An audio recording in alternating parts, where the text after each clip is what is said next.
লখিমপুৰ লোকসভা সমষ্টিৰ প্ৰথম পৰ্যায়ৰ ভোটগ্ৰহণ আৰম্ভ। তিনিচুকীয়া জিলাৰ ডুমডুমাত পুৱাৰে পৰা আৰম্ভ হৈছে লোকসভা সমষ্টিৰ প্ৰথম পৰ্যায়ৰ ভোটগ্ৰহণ।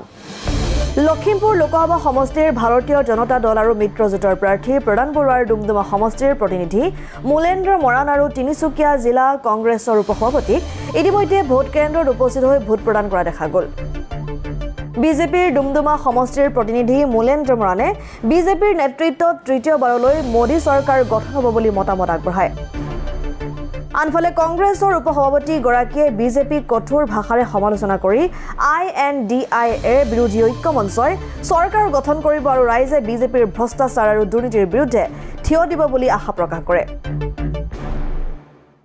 আমাৰ ভাৰতীয় জনতা পাৰ্টি আৰু মিত্ৰজোঁটৰ প্ৰাৰ্থী প্ৰদান বৰুৱাৰ সপক্ষে এইবাৰ ডুমডুমা সমষ্টিত বিশেষকৈ আমাৰ এইটো 62 নং বুথ, যিটো মোৰ নিজৰ বুথ চেণ্টাৰ, এই চেণ্টাৰত এইবাৰ ৰাইজ দলে বলে ৰাতিপুৱাৰ পৰাই আপোনালোকে দেখাওক যে লাইন লাগিছে যে ভোট দিবৰ কাৰণে। তেওঁলোকৰ মূল্যৱান যিটো মতদান, এই মতদান এইবাৰ ভাৰতীয় জনতা পাৰ্টিৰ পক্ষে আৰু আমাৰ মাননীয় প্ৰাৰ্থী প্ৰদান বৰুৱা ডাঙৰীয়াৰ জৰিয়তে প্ৰধানমন্ত্ৰী নৰেন্দ্ৰ মোদী ডাঙৰীয়াক তৃতীয়বাৰ প্ৰধানমন্ত্ৰী কৰিবৰ কাৰণে ৰাইজে এইবাৰ হিলদল ভাঙি আহিছে আৰু তৃতীয়বাৰ তেখেত প্ৰধানমন্ত্ৰী হোৱাটো নিশ্চিত।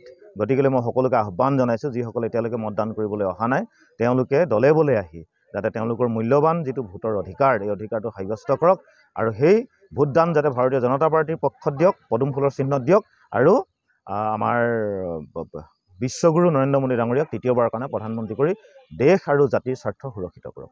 আজি ভোটদান কৰিবলৈ আহিছোঁ চকুৰণত, গতিকে আমি ৰাইজৰ ভোট দিবলৈ আহিছোঁ।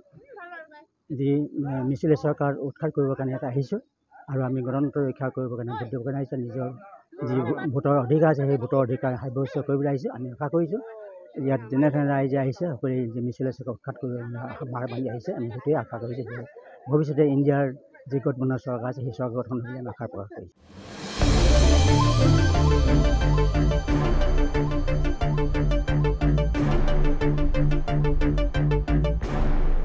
ডুমডুমাৰ পৰা সমীৰণ বৰাৰ ৰিপৰ্ট, ডেমক্ৰেটিক আছাম।